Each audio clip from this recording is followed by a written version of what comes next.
हरे कृष्णा। आप सभी वैष्णव भक्तों को सादर प्रणाम है।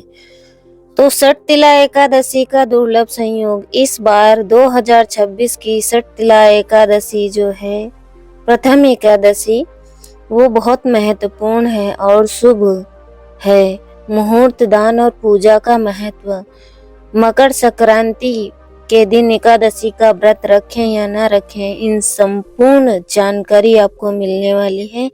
और आपके मन में बहुत सारे प्रश्न होंगे कि 14 तारीख को मकर संक्रांति है, तो उस दिन एकादशी व्रत रखें या ना रखें। तो आपको संपूर्ण जानकारी मिलेगी, वीडियो के अंत तक बने रहें। मकर संक्रांति 2026 पर सठ तिला एकादशी का दुर्लभ संयोग बनेगा। इस दिन स्नान, दान और पूजा का फल कई गुना बढ़ेगा और सूर्य उपासना से सुख समृद्धि मिलेगी। हिंदू धर्म में मकर संक्रांति को सूर्य के राशि परिवर्तन और उत्तरायण के आरंभ का पर्व माना जाता है। वर्ष 2026 में यह पर्व 14 जनवरी बुधवार को मनाया जाएगा। इस बार मकर संक्रांति पर भगवान विष्णु को समर्पित सठ तिला एकादशी का दुर्लभ संयोग बन रहा है, जिससे इस दिन का धार्मिक महत्व और भी बढ़ गया है। मान्यता है कि इस दिन विशेष योग से किया गया स्नान, दान, पूजा कई गुना पुण्य प्रदान करता है। मकर संक्रांति के दिन सूर्य धनु राशि से निकलकर मकर राशि में प्रवेश करते हैं। इसी के साथ सूर्य उत्तरायण हो जाते हैं, जिसे देवताओं के दिन की शुरुआत कहा जाता है। इस दिन से विवाह, गृह प्रवेश और अन्य शुभ कार्यों पर लगी रोक भी समाप्त हो जाती है। 2026 में इसी दिन सठ तिला एकादशी होने से इसका आध्यात्मिक प्रभाव अधिक शक्तिशाली माना जाता है। शुभ मुहूर्त और पुण्यकाल पंचांग के अनुसार 14 जनवरी 2026 को दोपहर 3:13 सूर्य का मकर राशि में प्रवेश होगा। पुण्य काल है 3:13 से लेकर 5:45 तक। पुण्यकाल महापुण्यकाल 3:13 से लेकर 4:58 तक। इस दौरान स्नान, दान और पूजा करना अत्यंत लाभकारी बताया गया है। कैसे करें पूजा? मकर संक्रांति पर सूर्य देव और सठ तिला एकादशी पर भगवान विष्णु की पूजा विशेष फलदायी मानी जाती है। सूर्योदय से पहले काले तिल और गंगा जल मिले जल से स्नान करें। तांबे के लोटे में जल, लाल फूल, अक्षत और तिल डालकर सूर्य को आरती दें। ओम सूर्याय नमः या ओम घृणी सूर्याय नमः मंत्र का जाप करें। भगवान विष्णु को तिल से बने लड्डू या व्यंजन का भोग लगाएं। दान का विशेष महत्व। इस दिन खिचड़ी, काला तिल, गुड़, ऊनी कपड़े और कंबल का दान करना बेहद शुभ माना जाता है। धार्मिक मान्यता है कि इस दिन किया गया दान जीवन में सुख, समृद्धि और शांति लाता है। तो मकर संक्रांति के दिन एकादशी पड़ रही है, तो इस दिन अन्न का सेवन नहीं करेंगे, अन्न वर्जित है, इसलिए फल का दान करेंगे और अन्य जरूरी वस्तुएं भी दान करेंगे। और दान यदि आपको करना है तो उस दिन वो निकाल के रखें और अगले दिन दान करें, द्वादशी के व्रत पारण के समय। मकर संक्रांति के दिन पितरों का तर्पण करें। आदित्य हृदय स्रोत का पाठ कर सूर्य देव की आराधना करें। सात्विक और शुद्ध भोजन का सेवन करें, फलाहार करें ना करें। इस दिन मांस, मदिरा, तामसिक भोजन से दूरी बनाएं।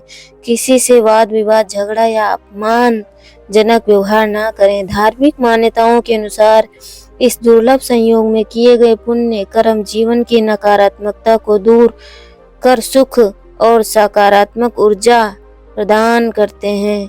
तो इस दिन विशेष ध्यान देना है और व्रत का संकल्प लेकर व्रत रखना है। सठ तिला एकादशी के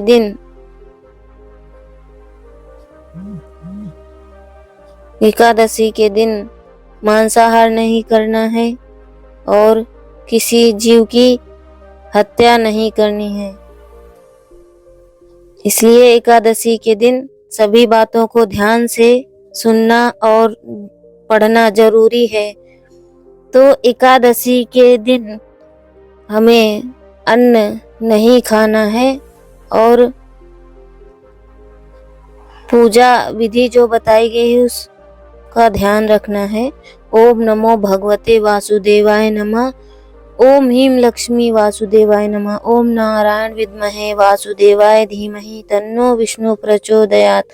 ओम नमो नारायण श्रीमन्नारायण नारायण हरि हरि। ओम नारायण नमः। ओम विष्णुवे नमः। ओम विष्णुवे नमः। हरे कृष्णा कृष्णा कृष्णा हरे हरे, हरे राम राम राम हरे हरे। इस मंत्र का जाप करें और प्रसन्न रहें। अधिक से अधिक जाप करें। तो व्रत 14 तारीख को रखना है और इस दिन एकादशी है तो हमें अन्न का दान नहीं करना है। हमें व्रत वाले दिन सिर्फ फलाहार का दान करना है, क्योंकि इस दिन अन्न वर्जित होता है और इस दिन गंगा स्नान करना चाहिए। यदि गंगा तट पर ना जाएं तो घर में नहाने के पानी में गंगा जल मिलाकर स्नान करें। तन और मन से पवित्र होने के बाद सबसे पहले सूर्य नारायण को आर्घ्य दें। इसके बाद भगवान विष्णु का ध्यान करते हुए सर्तिला एकादशी व्रत को विधि विधान से करने का संकल्प करें।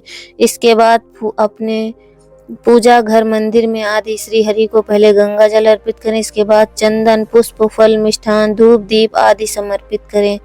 इसके बाद श्री हरि का गुणगान करने वाली एकादशी की कथा का पाठ करें और पूजा के अंत में भगवान विष्णु की आरती करें। पंजीरी और पंचामृत आदि का भोग लगाने के बाद प्रसाद सभी को बांटें और विधि विधान से पूजा करने से प्रभु श्री हरि की कृपा बरसती है और उसके जीवन में जुड़ा हर दुख दरिद्र और दुर्भाग्य दूर हो जाता है।